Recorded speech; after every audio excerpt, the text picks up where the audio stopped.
Joining us now is Attorney Kristina Conti, ICC Assistant to Counsel Attorney. Thank you for joining us. Yes, good morning. Yes, She will help us break down Prosecutor Karim Khan's denial of conflict of interest and what it means for the drug war investigation. So given your role, attorney, at the ICC, how do you view Prosecutor Karim Khan's denial of any conflict of interest in this case? Well, it's simply factual. He's stating what he has done before and what is his, in a sense, tentative role as lawyer for the quote-unquote victims. Apparently, it is in furtherance of the investigation. And so, because of his factual presentation, for us, we're also convinced that there is no conflict of interest. From another point of view, there was also this question as to whether a lawyer for the victim and a lawyer of the prosecution would have material conflict of interest, because essentially they would have the same goal, to have the accused convicted and eventually ordered to pay reparations.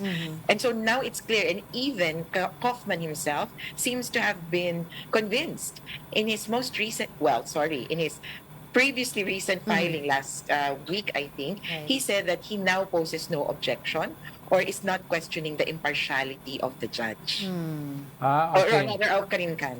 Okay, kasi baka you could orient us a little now kasi although we're familiar with yung Philippine judicial system, iba kasi ang framework ng ICC, no? So initially, when the Duterte's defense team were saying na may conflict of interest, a lot of people parang na-confused. It's because, as you mentioned, one and the same naman to eh. I mean, that side is all, yes. So ano yung argument, do you think, what argument did they have that they thought that they could, that yung petition nila could succeed? Well, their argument was that the victim's legal team and that the prosecution are separate groups. Okay. At pinaghiwalay talaga yan sa ICC. Kung sa Pilipinas, ang tawag kasi natin sa victim, di ba, private complainant. Tapos pwede siyang may abogado, private prosecutor. That's right. Magkakampi pa rin sila or magka-same side ni public prosecutor. Yes. Sa ICC, inihiwalay. At dun sinasabi ni Karim Khan, tingnan mo, magkahiwalay yan. And therefore, you cannot be part of those two groups at the same time.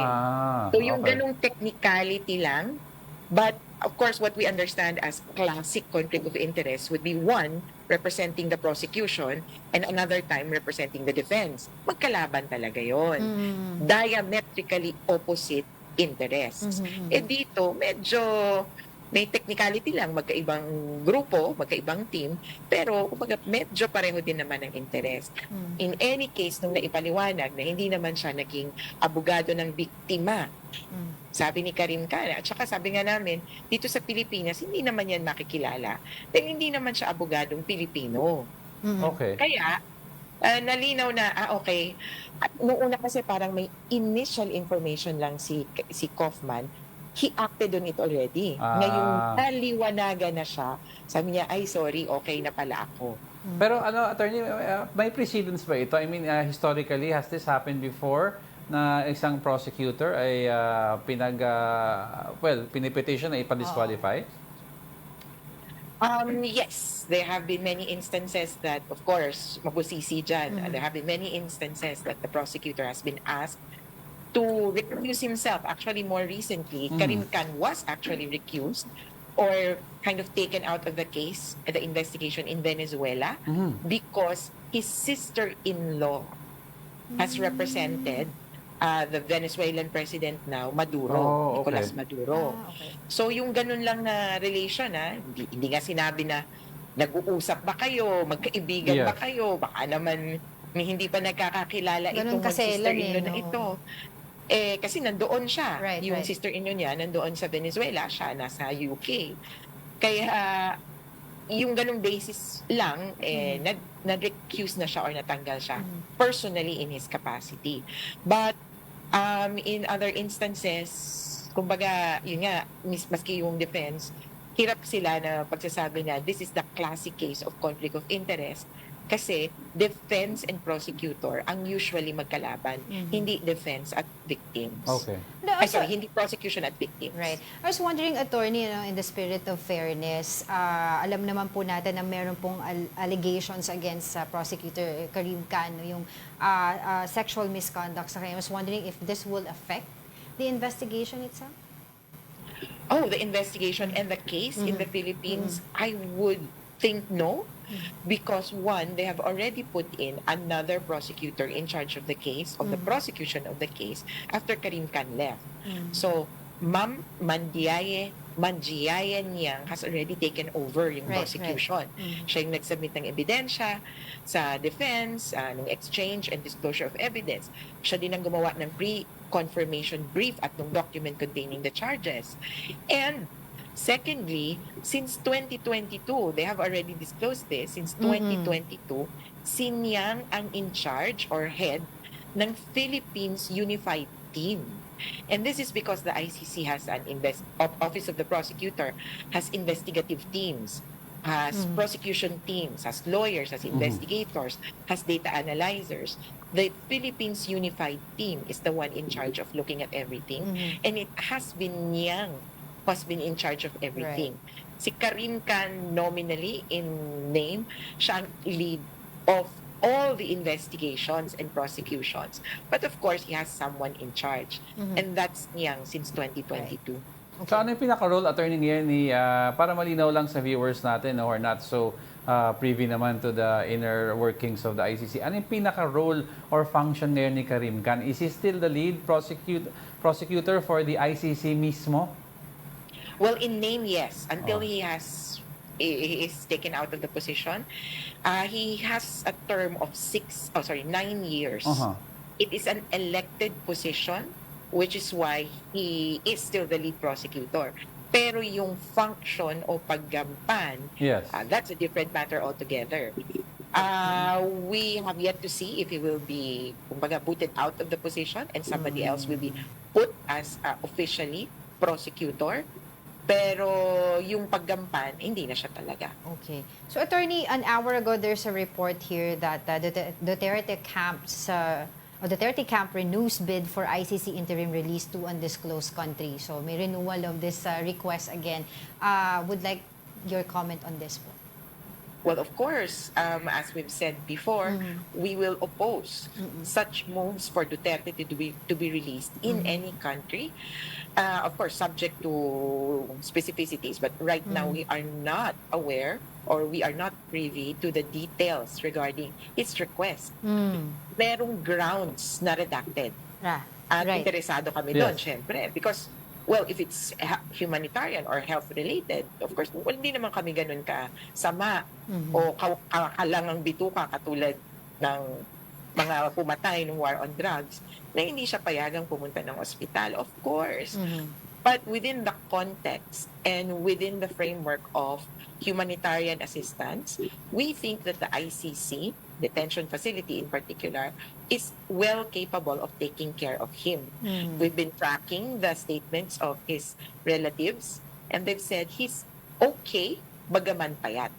Okay naman, bagaman payat, glowing pa nga, sabi ni Madam Elizabeth Zimmerman.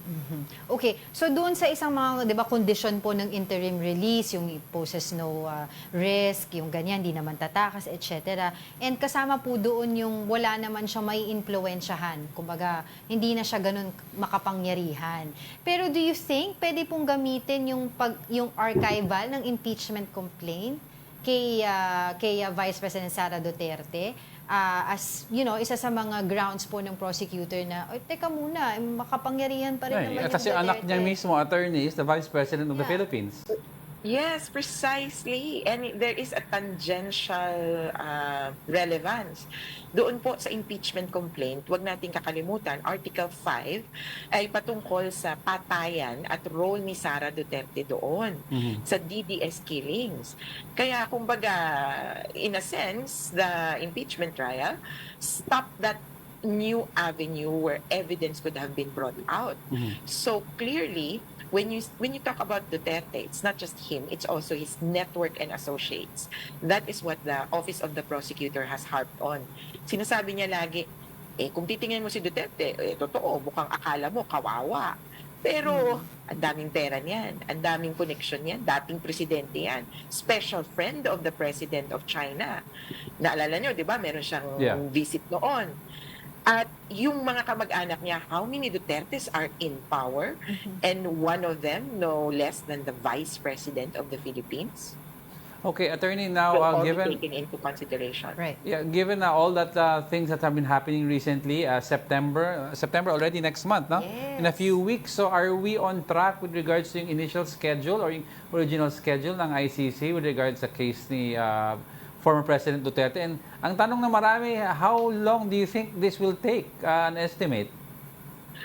Well, for us, on the part of the prosecution and the victims who have already complied with all the deadlines, we are ready for September 23rd. It's Okay. the time that the prosecution will present their evidence or their arguments about the case, and they have already submitted their pre-confirmation brief. Babasahin na lang yan. Okay. Magpepresenta na lang ng ebidensya. Kung hahaba yan, nakaschedule actually tayo ng 4 na araw, September 23 to 26, doon sa venue, Okay. sa lugar. Kaya, we have up to 4 days. But I would say minimum, depende sa bilis ng presentasyon, kasi magsasalita ang prosecution, pagkatapos defense, pagkatapos victims, I would say maybe 2 days, more or less. Okay. So finally, Attorney, we had former Senator Trillanes on the show a few weeks ago, and we asked him about yung mga possible arrest pa rin ng known personality. Sabi niya, it is possible within this year. Are you knowledgeable about it? Meron po ba kayong new information about it that you can share with us? Well, again, we're not privy as victims to the investigation updates. At kung meron na silang warrant of arrest, especially if the warrant is under seal. But we would hope that for the prosecution, ako, ma-imagine ko, kunyari ako prosecutor, after September, nabuo ko yung kaso, na ikwento ko, sa pagdaloy ng kwento, mapabanggit mo kung sino-sino yung involved. He has co-perpetrators. And therefore, it is impossible for me not to imagine that this case needs to have all the other participants. So come October, I would say there will be applications for warrants of arrest for the other most responsible for crimes against humanity. October, Come October, we'll Okay. see. I would say, Kasi sinabi nito, attorney ni Senator Trillanes, possibly daw si Senator Bongo and Senator Bato. Is this consistent with what you're hearing? yes, Senator Bato de la Rosa has always been named in the prosecution's documents. Isa siya sa mga pinaka-responsable. Not only because he was part of the PNP, mas ganun ang alam natin, but remember that he was chief of Davao. And he was, allegedly, according to the witnesses, he was one of the core members of the Davao Death Squad and orchestrated the killings. Ginawa nila yung, kumbaga, template ng patayan. All right, we will continue to get in touch with you regarding this issue. But for the meantime, thank you so much for your time, Attorney Kristina Conti, ICC Assistant to Counsel. Thank you so much. Thank you very much. Ingat.